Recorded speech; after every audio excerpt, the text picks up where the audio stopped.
Good morning and welcome to the Killik & Co market update. It's been a very strong week this week for commodity prices and commodity stocks, and that's mainly due to the situation in Syria and also these Russian sanctions. So in Syria, we've then got concerns about tensions across the Middle East. That's caused a worry about restrictions on the oil supply, and therefore the price of Brent crude has gone up to the highest level it's been since 2014. Then we've got these sanctions on Russian commodity producers. That's pushed up the prices of a number of commodities, and that's been good news for producers who aren't based in Russia. So let's have a look at this table here that shows the price rises of certain commodities over the last 2 years. And it does really show quite how significant some of these price rises have been. So Brent crude, that's up from $44 a barrel in April 2016 to $73 a barrel today. Then aluminium, that's up from $1,500 an ounce to over $2,500 today. And then palladium, up from $600 to over $1,000. So very big price rises there, and they've been very good news for commodity producers who do make these particular commodities. Let's have a look at Glencore, which is one of the world's largest commodity producers. Here's the share price over the last year, and as you can see, it has kind of dwindled down over the first quarter, very much in line with the rest of the markets.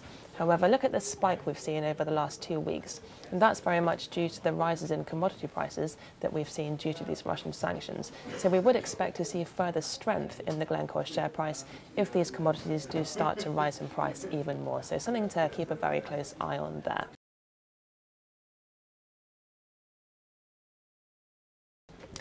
Also this week, it is first quarter reporting season, so lots and lots of companies reporting.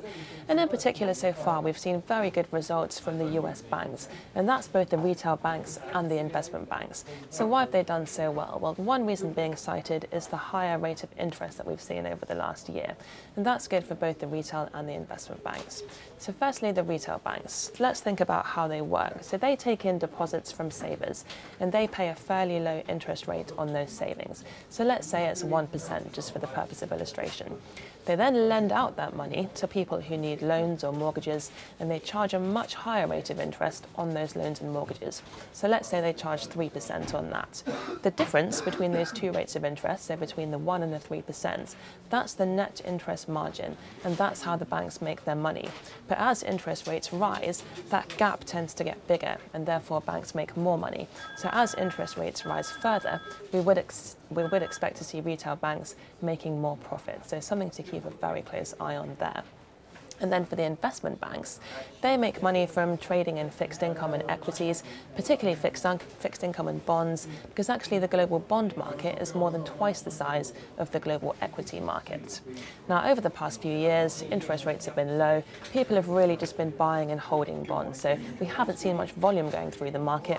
That's bad for trading revenues. However, as interest rates have started to rise, we've started to see a bit more movement coming back into the bond markets. That's very good for trading desks. And this was very evident in the latest results from Goldman Sachs. So this week, they said that over the last quarter, they've seen revenues from fixed income trading that were 23% higher than for the same quarter in 2017.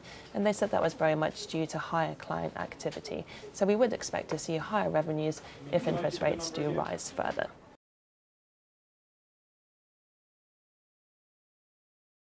And also this week, the International Monetary Fund has issued quite a public warning about the level of global debt, which is now over $164 trillion. So a huge number. It is quite a concern, and it has expanded quite dramatically since the financial crisis because governments and companies have been taking advantage of low interest rates.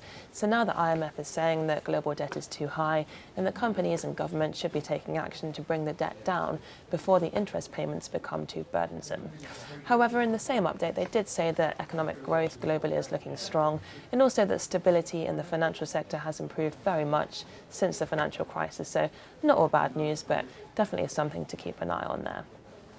Moving on to the week ahead, looking very busy indeed. As you can see, there's a huge number of companies reporting because it is first quarter reporting season, so I'm not going to list them all, but in particular there are lots of technology stocks reporting, so we will be looking forward to that. That's it from us. Have a great weekend, and we'll see you next Friday.